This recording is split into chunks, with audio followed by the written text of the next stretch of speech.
Kalau kalian mau, kalian bisa sewa kamar itu aja nanti.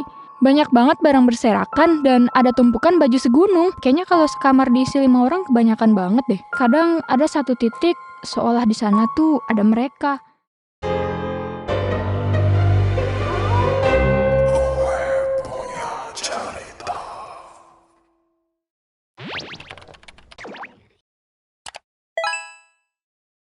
Peringatan, animasi ini dibuat dengan tujuan sharing pengalaman pribadi sang pengirim cerita. Dimohon untuk menghargai cerita tanpa menyudutkan beberapa pihak. Selamat menonton. Hai, kali ini gue mau ceritain tentang pengalaman gue waktu lagi PKL bareng teman-teman gue di usia 18 tahun. Pengalaman kita cuma terjadi dalam satu malam, tapi bisa dibilang lumayan dramatis dan mencekam. Kenalin, gue Zaza. Gue tinggal di salah satu kampung di Padang Pariaman, Sumatera Barat. Cerita ini terjadi waktu gue ngekos di Pekanbaru selama 5 bulan, bareng 5 teman gue. Kebetulan PKL-nya ini baru banget beres di bulan Maret kemarin. Waktu itu gue dan keempat teman gue, yaitu Ami, Ara, Tika, dan Bunga, ditempatin buat PKL di salah satu instansi pemerintah di Pekanbaru. Awalnya kita nyari kos via online dan sosmed gitulah. Ketemulah tuh satu kos yang klaimnya itu kosannya nyaman, girls only, dan daerahnya rame. Plus deket sama tempat kita PKL. Tapi pas kita cek ke sana, ternyata beda jauh banget sama klaim yang disebutin itu. Tapi kita udah terlanjur booking gitu kan, dan sempet tinggal di sana gitulah sebentar. Setelah 2 hari nempatin kos itu, kita mutusin buat nyari kos lain di sekitar kantor tempat kita PKL. Pergilah kita ke daerah sana buat nyari kos. Salah satu alasan kita pindah kos itu, soalnya lokasi kosan yang sekarang tuh ternyata lumayan jauh dari tempat kita PKL, dan daerahnya juga sepi. Nah, sebelum berangkat, kita makan dulu lah tuh di salah satu warung depan kantor. Pas lagi makan, salah satu temen gue, si Tika ini, nanya ke ibu warung soal kamar kos yang ada di sekitar situ. Terus ibunya bilang gini, kalau kosan sih ada, cuma lumayan jauh. Ibu ada sih nih kamar kosong, tapi cuma 1 di rumah ibu. Kalau kalian mau, kalian bisa sewa kamar itu aja nanti. Kamarnya ada di lantai 2. Sebenarnya ada 2 kamar sih. Ada kamar mandinya juga di dalam. Tapi kamar yang satunya kemarin ditempatin sama sekretaris kantor kalian. Sekarang udah enggak lagi. Dia kemarin baru habis nikah dan mau tinggal bareng suaminya. Cuma barang-barangnya emang masih di atas. Terus gue bilang, wah boleh tuh Bu. Nanti kita mau coba lihat dulu ya Bu kamarnya. Terus kata ibunya, aman banget. Aman banget. Ternyata rumah si ibu ini di belakang warung. Selesai makan, kita langsung diantar tuh ke kamar belakang warung punya si ibu. Di awal kita masuk, gue ngerasa hawa rumahnya tuh kayak kurang enak gitu. Engap, lembab, udah gitu gelap juga. Pas di tangga kita mau ke lantai 2 juga pencahayaannya remang-remang. Ditambah ada bau gak enak mulai kecium. Kalau kata si Ara, itu baunya kayak bau pipis kucing sama pipis tikus yang kecampur. Udah gitu ada kotoran tikus yang berserakan juga lagi di sudut-sudut tangga. FYI, si ibu ini ternyata emang punya kucing anggora gitu. Tapi kucingnya ini kurang ajar. Dia suka pipis sama sembarangan. Padahal udah dikasih tempatnya gitu loh sama si ibu warung. Terus di rumah itu ada nenek-nenek yang udah tua banget. Neneknya ini juga kelihatannya kayak udah pikun. Terus rabun juga, mana kurus, pucet. Jalannya juga udah gak bisa berdiri lagi. Jadi kayak agak ngesot gitu. Nenek itu juga sering bilang gini, di kamar ada cewek, nggak pakai baju di sana. Takut. Beuh, ini awalnya aja udah creepy ya guys. Tapi di sini kita masih mau positive thinking. Mungkin kamarnya masih oke nih buat ditempatin. Soalnya lumayan banget kan kalau bisa kos di sini. Tempatnya deket banget sama kantor. Jadi bisa hemat ongkos dan hemat waktu di jalan. Pas nyampe atas, gue tambah kaget lagi. Karena kondisinya kayak kapal pecah anjir. Banyak banget barang berserakan dan ada tumpukan baju segunung. Ini literally segunung ya. Karena emang sebanyak itu tumpukan bajunya. Kata si ibunya, itu barang punya si sekretaris yang baru aja pindah. Nanti bakal diberesin sama sekretaris itu. Jadi ya kita pikir itu bukan masalah sih. Pas kita lihat kamar yang satunya, kita suka. Karena kamarnya lumayan besar. Fasilitas dalam kamarnya juga oke. Kasurnya spring bed dan masih bagus banget. Ada lemari pakaian dan 1 meja belajar yang ada lemarinya juga. Kita tanyalah, sewanya berapaan per bulannya dan boleh diisi berapa orang. Terus kata ibunya, 600.000 aja per bulannya. Terserah kalian mau isi berapa, tapi emang nggak sempit nantinya kalau diisi 5 orang. Terus kita mikir dulu tuh bentar. Dan iya juga sih, kayaknya kalau sekamar diisi 5 orang kebanyakan banget deh. Udah gitu kasurnya juga cuma 1, dan ruangannya juga nggak sebesar itu kalau buat berlima. Terus kita tanya lagi ke si ibu, kalau kamar yang satunya bisa ditempatin atau enggak ya? Karena kan udah kosong tuh harusnya. Tapi kata ibunya, cuma kamar yang ini aja yang bisa ditempatin. Soalnya kamar yang satu itu masih ada barang-barang si sekretaris. Dan kamar itu juga katanya mau direnov dulu. Karena atapnya ada yang bocor dan plafonnya ada yang bolong. Jadi banyak tikus yang keluar masuk di sana. Nah, abis itu ibunya malah nawarin kamar lain yang ada di gang belakang rumahnya. Katanya ada rumah pasangan kakek nenek yang dulunya juga nyediain kos. Tapi sekarang udah enggak. Kita ditemenin lah tuh ke sana. Siapa tahu pasangan itu mau buka kamar lagi kan? Karena iba ngeliat kita. Kakek nenek itu ternyata orang Sumbar dan punya kamar kos di belakang rumah. Tapi udah lama nggak ditempatin dan udah nggak keurus. Kakek nenek itu bilang, kalau mau ngekos di sini, nanti kita bersihin dulu. Terus karena gue ngerasa nggak nyaman sama kondisi kos itu, gue tanya, ada kamar lain nggak? Soalnya hawanya serem gitu, jir. Nah, si kakek sama nenek itu akhirnya nawarin kamar yang ada di dalam rumah mereka tuh, deket dapur. Kondisi kamarnya juga lebih bagus dan ada kamar mandi dalamnya. Akhirnya mereka ngebiarin kita sewa kamar yang di dalam rumah itu. Karena mereka juga nggak tega deh kayaknya ngebiarin anak cewek kayak kita gini tidur di belakang dengan kondisi ruangan yang kurang layak gitu. Ketok palu deh tuh. Gue, Tika, sama Ara ngambil kos di depan, di rumah si ibu warung yang kita sebut aja namanya Bu Ita. Sementara Bunga sama Ami di rumah pasangan kakek nenek itu. Kita sebut aja Pak Yas dan Bu Emi dengan harga 500.000 per bulan. Semua persiapan udah beres. Kita akhirnya tinggal di sana dan menjalani kehidupan kayak anak kos kebanyakan. Dan gak ada gangguan aneh-aneh sama sekali sih. Ya meskipun kadang gue suka tiba-tiba merinding dan ngerasain hawa kamar yang suka tiba-tiba berubah jadi menyeramkan. Terus kadang ada satu titik seolah di sana tuh ada mereka. Gue bukan IndiHome, tapi kadang gue mampu ngerasain kehadiran mereka. Jadi plafon di kamar itu ada area yang gak kena cahaya lampu gitu, karena ada tembok yang ngehalang. Nah, temboknya ini gak nyampe lantai ya, jadi dia ngebentang dari ujung ke ujung yang lainnya. Dan cuma di bagian atas doang gitulah. Nah, posisinya ini deket pintu kamar. Gue ngerasa di bagian atas yang gak kena cahaya itu ada sosok yang selalu ngeliatin kita gitu.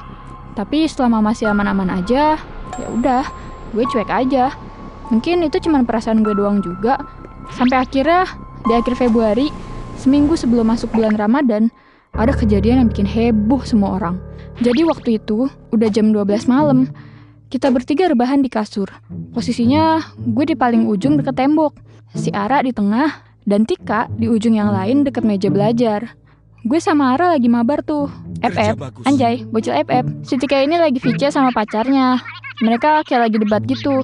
Sedangkan gue sama Ara lanjut main aja tuh. Soalnya si Tika sama cowoknya ini emang sering berantem.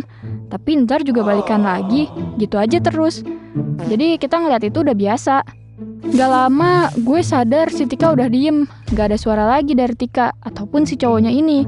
Gue pikir si Tika udah tidur kan. Soalnya udah jam 1 malam tuh. Biasanya dia udah ngebo aja jam segitu. Tiba-tiba si Tika nangis dong. Kaget lah kita. Awalnya kita kira si Tika nangis karena abis berantem kan sama cowoknya. Gue tanya lah sambil ketawa dikit, "Lu kenapa Tika?" Kita sambil berusaha nenangin tuh. Tapi dia gak jawab apa-apa. Ekspresinya juga aneh. Dia nangis juga sambil tidur telentang. Badannya kaku, tangannya mengepal, matanya ketutup rapet. Dan lama-lama nangisnya malah makin kejer anjir. Gue coba panggil-panggil tuh si Tika. Badannya juga gue guncangin keras-keras. Gue pukul dikit mukanya. Tapi dia gak sadar-sadar. Posisinya masih sama dan masih nangis kejer. Duh anjir, panik lah kita. Mana tengah malam banget lagi kan. Udah gitu di lantai 2 cuma ada kita bertiga doang. Di bawah cuma ada anak Ibu Ita aja, 2 cewek dan 1 cowok. Sedangkan Bu Ita tidur di warungnya. Gue buru-buru ambil bawang putih sama segelas air. FYI, selama PKL tuh kita emang lumayan sering masak gitu. Dan semua alat masaknya kita simpen di dalam kamar, kecuali kompor sama gasnya. Gue potonglah bawang putih jadi 2 bagian. Terus gue bacain Al-Fatihah sama 3 surat Qul. Kalian tahu lah ya, 3 surat template yang sering kita pakai sehari-hari. Habis itu, potongan bawang putihnya gue usapin ke kening si Tika. Gue bilang ke si Ara, kalau Tika ini lagi kesurupan. Bawang putihnya juga gue usapin ke jempol tangan sama jempol kakinya. Gue sama Ara nggak berhenti-berhentinya tuh. Ya Allah, ya Allah. Panik. Gue ambil segelas air, terus gue bacain juga Al-Fatihah, An-Nas, Al-Ikhlas, dan Al-Falaq. Gue minumin ke Tika sedikit. Untungnya dia masih bisa nerima air itu. Dia minum seteguk, terus abis itu dia lanjut nangis lagi. Abis itu gue basahin tuh tangan gue. Terus gue usapin ke Tika dari ubun-ubunnya sampai ke wajahnya. Dari siku sampai ke jari. Dari lutut sampai ke jari kakinya juga. Kenapa gue bisa tahu apa yang harus gue lakukan di saat ini terjadi? Dulu, adek gue pernah kerasukan juga. Dan gue diajarin ayah gue buat ngelakuin ini. Dan dulu itu berhasil. Tapi malam itu yang ada si Tika malah makin nangis histeris. Dan dia ngucapin kata sedih dan mati sampai 3 kali. Mati. Sedih.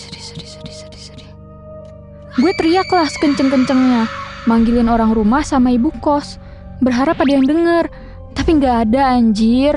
Akhirnya gue nyuruh Ara buat teleponin ibu kos, anaknya, si Bunga dan Ami juga. Tapi nggak ada yang angkat.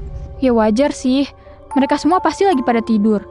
Tapi kenapa di saat genting kayak gini mereka malah dibikin budek sih anjir?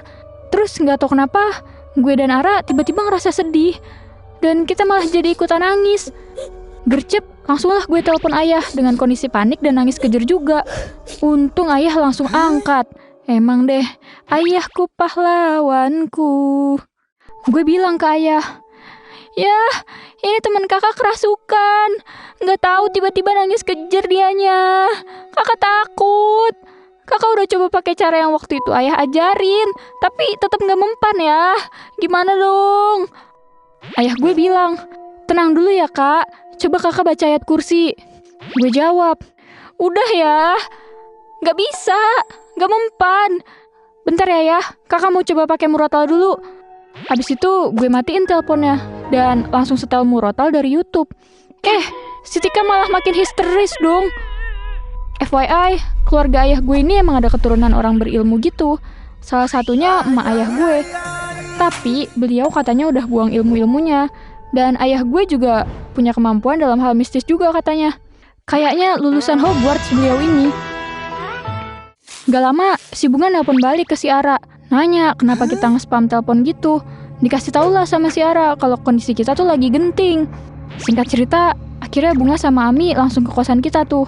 Dan anak ibu kos berhasil kita bangunin. Habis itu kita minta tolong sama dia buat dicariin ustadz. Lanjutlah, dia bangunin ibu kos dan cari bantuan ke siapapun yang bisa handle situasi ini. Ibu kos sempet nanya ini kenapa. Terus kita jelasin lah tuh situasinya. Tapi di sela-sela itu gue ngerasa badan gue ini lemes banget. Dan kepala gue pening. Kayak ada sesuatu yang mau masuk ke badan gue. Gue berusaha keras biar bisa tetap sadar. Gue ngepalin tangan biar kuku panjang di tangan gue itu neken ke kulit tangan. Gue pikir dengan terus ngerasain sakit mungkin akan ngejaga kesadaran gue. Tapi makin lama gue malah makin lemes. Dan gue mulai rebahan di kasur. Gue bilang ke Ara, gue gak kuat. FYI, waktu itu gue lagi haid juga posisinya. Akhirnya gue diajak keluar dari ruangan itu dengan dibopong sama Ara dan satu anaknya ibu kos. Kita turun ke bawah. Karena di luar kamar lantai 2 itu terlalu gelap buat gue nunggu di sana. Pas gue sampai bawah, gue mulai ngerasa lebih tenang tuh. Ya, walaupun masih lemes sih. Gak lama, gue denger si Tika teriak kenceng banget. Disusul sama ketawa gila gitu anjir. Beberapa saat kemudian, ada ibu-ibu masuk ke dalam rumah.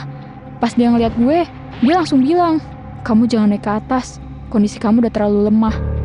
Gue sama Ara jadi lihat-lihatan tuh. Pas ibunya udah pergi, si Ara bilang, mungkin ibunya emang paham kali hal-hal begini. Dan ternyata si ibu itu adalah penjual nasgor depan gang yang sering kita beli. Gak lama dari itu, datanglah ustadz kenalan kita. Dan ustadz itu juga bilang hal yang sama pas ngeliat gue. Sesekali kita masih dengar teriakan Tika di atas. Kadang kenceng, kadang nangis, kadang ketawa, kadang hening. Terus tiba-tiba nanti teriak lagi. Gue gak tahu deh tuh gimana proses yang terjadi di atas. Tapi yang pasti kondisi mulai kondusif di jam 5. Mungkin karena udah masuk subuh juga kali ya. Setelah semua udah kondusif, kita naik lagi ke atas. Dan ngeliat Tika yang udah sadar. Gue sedih banget ngelihatnya. Matanya merah bengkak, kulit bibirnya pada ngelupas, dan pucet banget. Gue nanya ke Pak Ustadz, kenapa ini bisa terjadi? Kata Pak Ustadz, si Tika ini sebenarnya bisa kerasukan karena sosok yang merasuk itu udah lama tertarik sama kita. Karena kita ada yang jaga. Tapi dia lebih tertarik sama Tika karena aura si Tika ini sedikit negatif. Dia suka marah-marah dan ngomong kasar. Plus, Tika juga ternyata diikutin sama sosok yang gak dikenal dari luar. Ngeri nyu. Akhirnya, setelah semua udah pergi, kita semua berpelukan dan nangis bareng, Jir. Kita seneng banget karena akhirnya bisa melalui malam itu dengan aman. Pokoknya kita sayang-sayangan deh. Karena semalaman kita nggak tidur dan masih syok sama kejadian itu, kita akhirnya izin buat nggak masuk PKL dulu di hari itu. Ya mau bagaimana lagi bro. Dan besoknya kita ceritain semua ke karyawan di sana. Dah kayak lagi jadi narsum podcast aja kita hari itu coy. Ya pokoknya gitu deh ceritanya. Dari kejadian ini, akhirnya kita berlima jadi lebih sering bebersih kamar, bebersih diri, ngomong dijaga, dan ibadah lebih rajin. Kita tetap lanjut tinggal di kosan itu sampai PKL kita beres. Dan alhamdulillah sih, udah nggak ada gangguan lagi. Kalau kalian, gimana? Yakin buat jawaban ini sendiri.